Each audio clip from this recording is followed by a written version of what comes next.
ಈಗ ನಮ್ಮ ಮಹಾರಾಣಿಯವರು ಕಾನ್ಪುರ್ ಮತ್ತು ಲಕ್ನೋ ಅವರು ಕೂಡ ಮಾತಾಡಿದ್ರು ಅಲ್ವಾ. ಅವ್ರೇನು ಹೇಳಿದ್ರು, ನಯಾ ಫಸಲ್ ಆಯೇಗಾ, ಹಮ್ ಲೋಗ್ ದಾನ್ ಕರೆಂಗೆ, ಘರ್ ಮೇ ಭಿ ಖಾನಾ ಬನಾಯೆಂಗೆ. ಪರ್ಫೆಕ್ಟ್.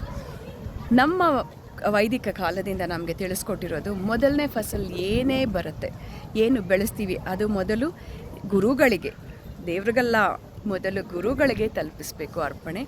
ಒಂದು ಪೋರ್ಷನ್ನು ದೇವರಿಗೆ, ಒಂದು ದಾನಕ್ಕೆ, ಇನ್ನೊಂದು ಮನೆಯವರಿಗೆ, ಇನ್ನೊಂದು ಮಕ್ಕಳಿಗೆ ಅಂತ. ಇದನ್ನು ನಮ್ಮ ಆಂಟಿ, ನಮ್ಮ ಜಯ ರಂಗನಾಥ್ ಮಹಾರಾಣಿಯವರು ಎಷ್ಟು ಚೆನ್ನಾಗಿ ತಮಿಳಲ್ಲಿ ಹೇಳಿಕೊಟ್ರು ಅಂದರೆ, ಅವರು ಬೆಳೆದಿರೋ ಫಸಲು ಮತ್ತು ಬೆಳೆದಿರೋ ಭತ್ತ, ಅಂದರೆ ಅನ್ನ ಅಕ್ಕಿಯನ್ನು ಮಾಡಿ ಭತ್ತ ಆದರೂ ಉಂಡೆ ಮಾಡಿ ಆ ಅನ್ನದ ಜೊತೆಗೆ ಏನೇನು ಹಾಕ್ತಾರೆ ಅಂದರೆ ಎಲ್ಚೆ ಹಣ್ಣು, ಬೆಲ್ಲ, ಆಮೇಲೆ ಕಡಲೆಕಾಯಿ ಮತ್ತು ಬೆಳೆದಿರೋ ಯಾವ ಬೀಜಗಳಾಗಲಿ ತರಕಾರಿ ಆಗಲಿ ಎಲ್ಲನೂ ಬೇಯಿಸಿ ಮನೆ ಮುಂದೆ ಅರಿಶಿನದ್ದು ಎಲೆ ಹಾಕಿ, ಅರಿಶಿನದ ಎಲೆಯಲ್ಲಿ ಅದನ್ನೆಲ್ಲನೂ ಉಂಡೆ ಮಾಡಿ ಪ್ರತಿಯೊಬ್ಬರಿಗೂ ಇದು ನಿನ್ನ ಪಾಲು, ಇದು ನಿನ್ನ ಪಾಲು, ಇದು ನಿನ್ನ ಪಾಲು ಅಂತ ಕೊಡ್ತಾರೆ. ಅಂದರೆ 5 ಪಾಲು ಮಾಡ್ತಾರೆ. ಅವ್ರಿಗೆ ಯಾರು ಹೇಳಿದ್ದು ಈ ಪಾಲು ಮಾಡಬೇಕು ಅಂತ? ಎಲ್ಲ ನಾ ಬೆಳೆದೆ ನಾನೇ ಇಟ್ಕೋಬೋದು ಅಂತಲ್ವ? ಹಾಗಲ್ಲ.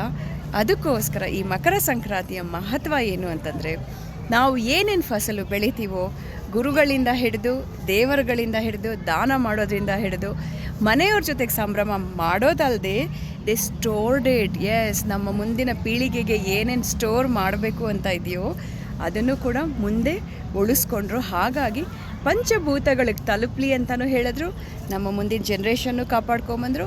ಅದ್ರ ಜೊತೆಗೆ ನಮ್ಮ ಜನ್ರೇಷನ್ಗೆ ಬೇಕಾಗಿರೋ ಬ್ಲೆಸ್ಸಿಂಗ್ಸ್ ಕೂಡ ಆ ಗುರುಗಳು ಕೈ ಹಿಡ್ಕೊಂಡು ಬಂದರು. ನೋಡಪ್ಪ ಗುರುವೇ, ಎಲ್ಲ ದೇವ್ರ ಪೂಜೆ ನಾವು ಮಾಡ್ತೀವಿ, ಆದರೆ ನೀನು ಮುಂದೆ ಒಂದು ನಿಂತ್ಕೊಂಡು ದಂಡ ಹಿಡ್ಕೊಂಡು ನಿಂತ್ಕೊಂಡ್ರೆ ಎಲ್ಲ ದೇವರುಗಳು ನಿನ್ನ ಮುಂದೆ ಬಗ್ಲೇಬೇಕು.